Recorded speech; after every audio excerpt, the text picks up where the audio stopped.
So remember that wicking bed that I was showing you over there? Well, this is the big example of it.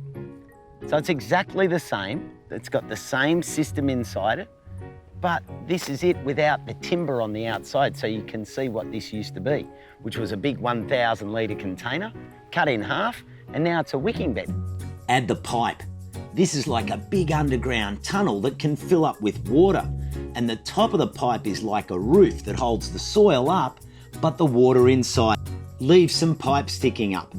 The pipe is like a snorkel that allows air to go in all the time, but you can use it to top the water reservoir up.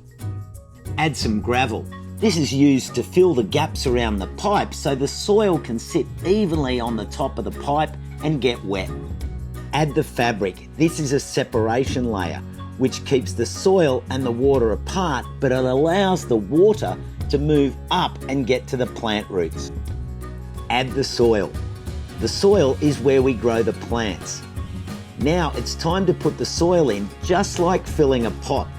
Make sure you don't put any behind the fabric though.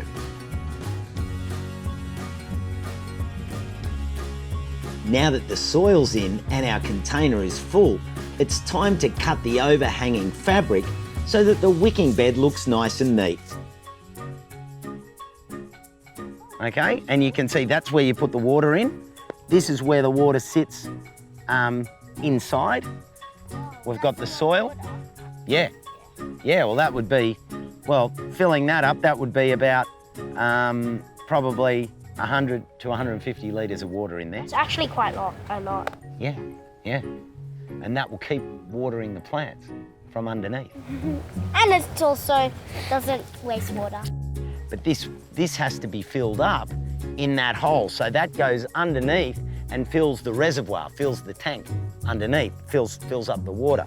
So can you pour this water and Noah, you pour your water into there, and we've just got to fill the reservoir of the wicking bed by pouring it into that inlet. That's called an inlet. Where does the water go? Well, what happens is the water, it goes, come over here, Eliza, and have a look. Now, see that mark there? That's where the water comes to, right?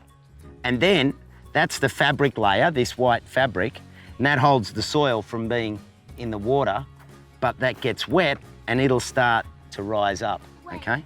So that's water.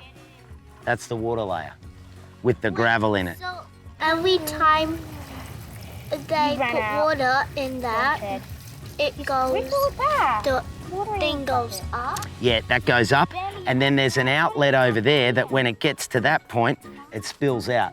So it can't fill the whole thing up and flood it, okay? So there's an overflow. That's what we call an overflow. Can we put it up to the floor? No, it won't go up to the top because there's an outlet hole, and the outlet hole will overflow, okay? So that's perfect. It's ready to go.